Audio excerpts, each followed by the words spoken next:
پاک فوج د جنوبي وزیرستان تحصیل سروکۍ په لرې پرتو سیمو کې د ځوان کول تعلیم سره شوق پیدا کولو لپاره د سروکۍ په درو مختلف سکولونو کې د 10 نه تر 15 جولای پورې سمر کیمپس تابع کړیو په کوم کې چې د مختلف علاقو 258 ماشومانو ګډون کړیو په سمر کیمپس کې د ماشومانو په تربیت مختلف ټیمز د فن باکسز په ذریعہ تجزیاتی او تنقیدی سوچ زیاتول د پینټینګ کرافټ سره تخیل ودې لپاره مختلف کورسونه تابع شوي وو.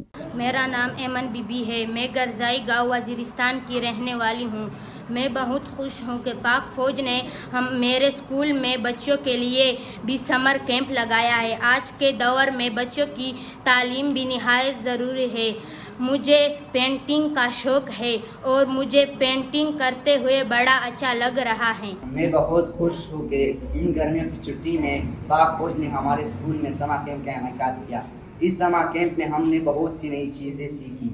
मैंने मुख्तलिफ science project में हिस्सा लिया और मेरी दरख्वास्त है कि हर गर्मी की छुट्टी में इस तरह के कैंप का इनेकाद किया जाए।